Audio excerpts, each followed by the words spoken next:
Let's discuss about PlayStation Portal and what you can do with this device at this point, especially that it has cloud streaming.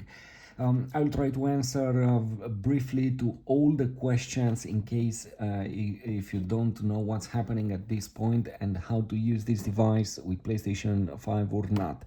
Well, PlayStation Portal at this point got a very important update, and it's a standalone device. At this point, you can play as usual all your PlayStation 5 games on this device and streamed from your PlayStation 5. And with the latest update, you will get an incredible quality, a terrific quality for the streaming compared with previous version of the operating system. So everything looks great and works great, but you have to take into consideration that this is a streaming device and your internet connection will be very important. I will discuss also about it because it's important to understand that not the speed is important in this case, but the quality of the internet, and I mean here Wi-Fi router quality and jitter and latency for your internet speed. Anyway, at this point, as I said, you can play either your games streamed from PlayStation 5 or you can stream games from cloud streaming. At this point, if you get a PlayStation Portal, you don't need the PlayStation 5 to play these games. But as far as I know at this point, there are only 120 games, so you cannot choose games from your library yet.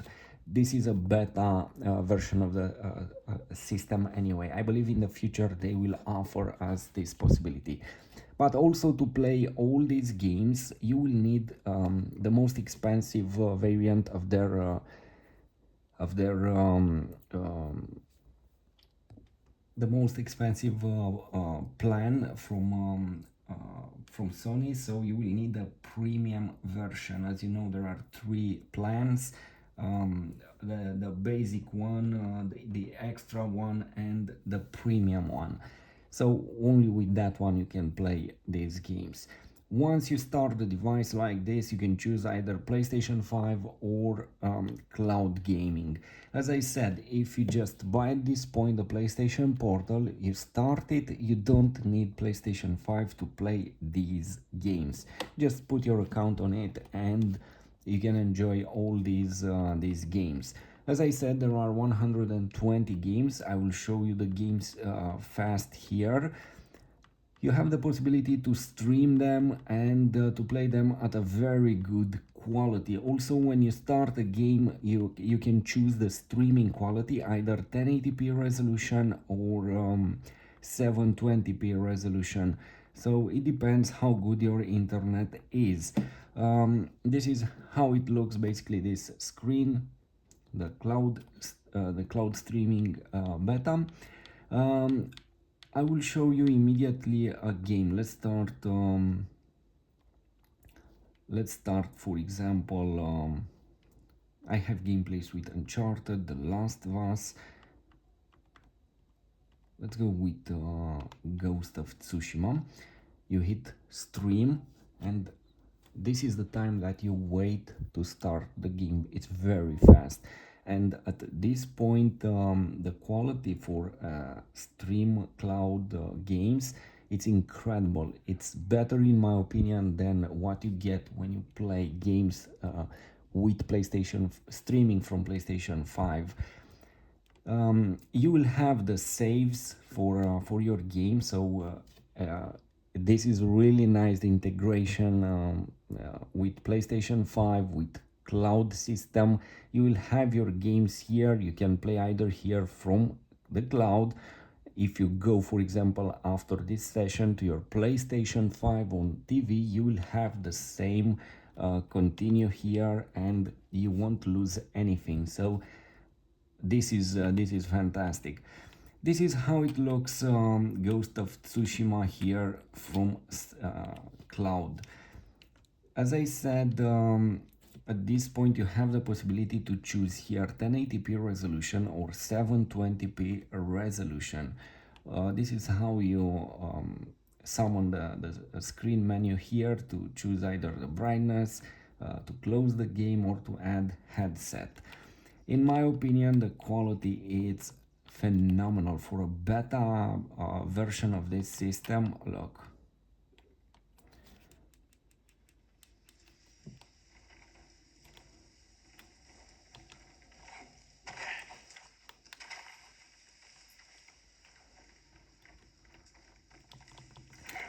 I'm pretty sure that in the future they'll bring more games or maybe the entire collection to cloud, and you won't need a PlayStation 5 anymore to stream these games. But as I said previously, let's go to the Wi-Fi discussion. It's very important to understand that PlayStation Portal doesn't need a very powerful internet. I mean, 200, 500 megabytes or 1 gigabyte connection. No. Um, it requires a decent amount of speed, but you need to have good latency and jitter. You can do a test on Google, just write speed test, and over there you'll have also the values for the speed, but you will see also the values for jitter and latency. If you have bad values for those two numbers, um, basically everything will go wrong. Either you play on Portal or on Nvidia GeForce Now, because those two values, they mean in fact how fast everything responds on your network. For example, when you press a button, not the device it's responsible how fast it sends the data, and it gets the response. Now those values from your internet, because those are the pipes from where you send commands and when you receive responses. Basically, if I can say in this way, when you press a button, not this device decides how fast everything happens. No, those values, latency and jitter, when you press a button here like this, they are responsible how fast they send the input and how fast the device receives here the response after you send it to the cloud. So your internet is responsible if Portal works or not, but you can do some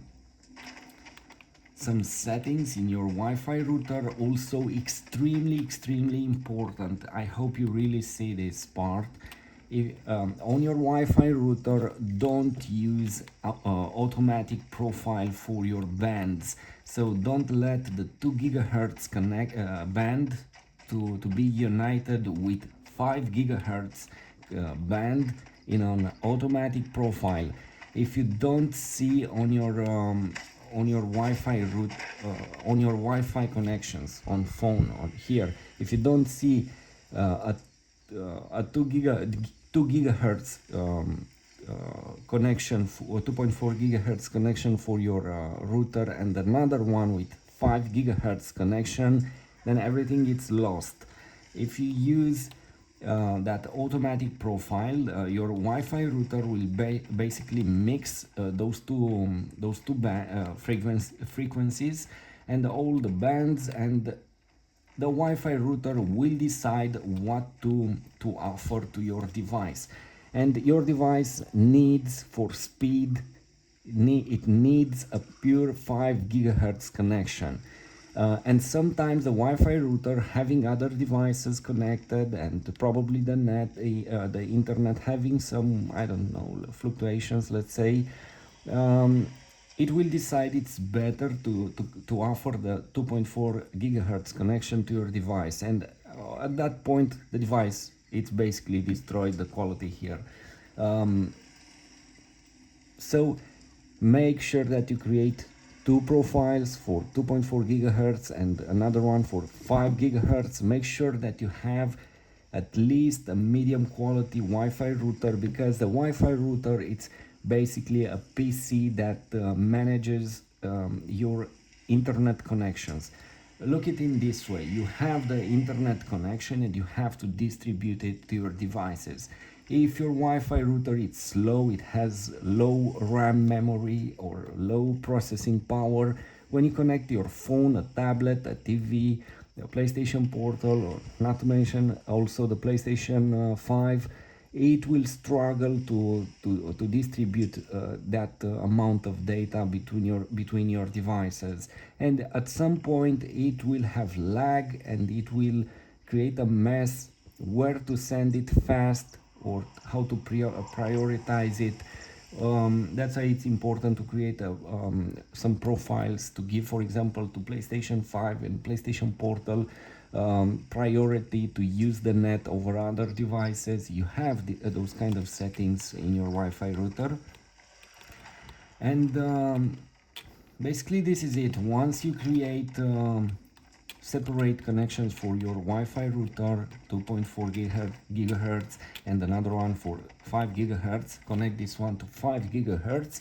Make sure that you also put it on priority list, maybe number one in your Wi-Fi router. Make sure that you have a good Wi-Fi router, otherwise it will be slow. Again, I will say it's a PC that will distribute your connections, your internet.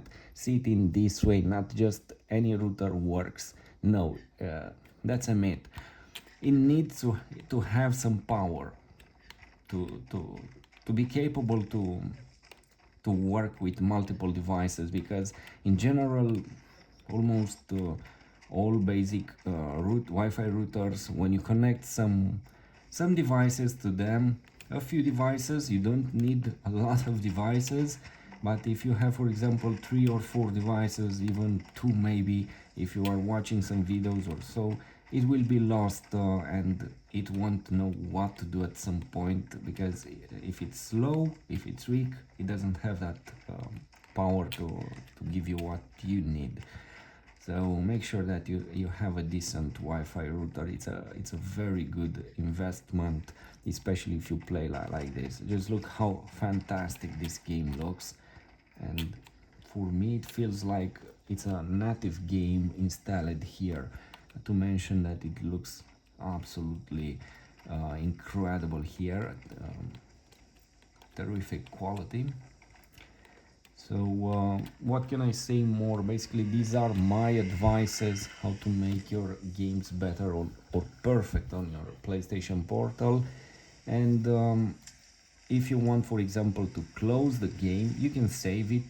You can go to main screen of your game, or you can press here close game, and that's it. Also, you will have the adaptive triggers available for your device in all the games that have adaptive triggers. For example, all these PlayStation 5 games, they have adaptive triggers support. For me, these triggers are incredible, very immersive in the games, and I'm really glad to have them also on cloud streaming. So this is it. This is what you should expect from your cloud streaming beta here on PlayStation Portal. I would say at this point this is absolutely amazing, for me at least.